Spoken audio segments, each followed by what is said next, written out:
할렐루야, 예수님 안에서 반드시 좋은 일이 있습니다. 김병희 효조 없다라는 말이 있습니다. 아무리 부모를 극진히 대하는 자녀라고 하더라도 부모의 병이 깊어 시간이 흐르면 흐를수록 지칠 수밖에 없다는 말일 것입니다. 사람은 누구도 아프기를 원하지 않습니다. 언제나 건강하게 살고 싶어 하죠.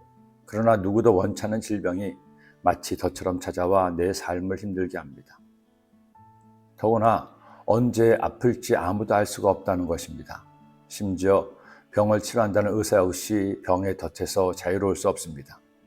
이제는 우리나라 사람들의 기대 수명이 높아져서 100세 시대, 120세 시대라고도 하는데 오래 살면 뭐하나요?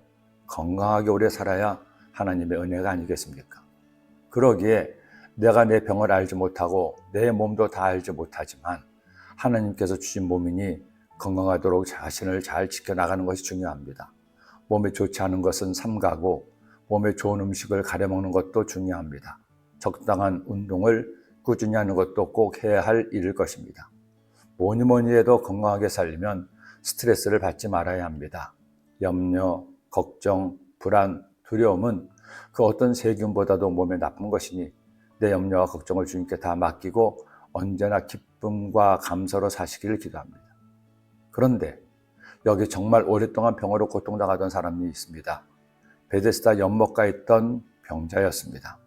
병이 시작된 지 38년이나 되었으니 그의 삶은 병으로 산산조각나고 말았습니다. 하고 있던 일도 다 내려놓았죠. 사랑하는 사람들도 지쳐서 그를 떠나갔습니다.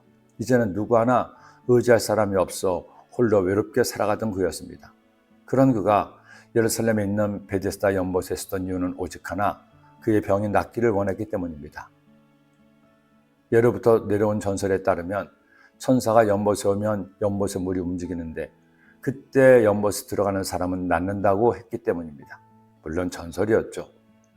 그런 일이 실제로 일어났는지도 명확하지 않습니다. 하지만 그는 아직도 포기하지 않고 병 낫기를 위해 연못의 물이 동하기만을 기다리고 있었습니다. 신라 같은 희망의 줄을 붙들고 있었던 것입니다. 그런데 여러분, 그 희망을, 그 소원을, 그 간절함을 주님이 보셨습니다. 그리고 주님의 정하신 치료의 때가 되자 그를 낫게 하셨습니다. 예수께서 이르시되 일어나 내 자리를 들고 걸어가라 하시니 그 사람이 곧 나아서 자리를 들고 걸어가니라. 지금 어떤 일로 힘들어 하십니까? 오랜 시간 기도했지만 아직도 응답받지 못한 것이 있나요? 절대 포기하지 마세요. 주님의 때가 되면 주님은 반드시 여러분의 기도를 들으시고 그 소원에 응답하실 겁니다. 기대하십시오. 오늘이 바로 우리 주님이 여러분에게 응답하실 그때일 수 있습니다. 기도드립니다. 하나님 아버지, 주님의 응답과 치료와 은혜의 때가 언제일지 우리는 알 수 없습니다. 그러나 우리는 그 주님을 믿고 기도하면 주께서 가장 좋은 때에 응답하실 줄로 믿습니다. 38년 된 병자도 치료하신 주님, 우리의 삶에 어떤 어려움과 문제가 있어도 주님을 믿고 구하는 자에게 하나님의 응답과 은혜가 있게 하여 주옵소서. 예수님의 이름으로 기도드립니다.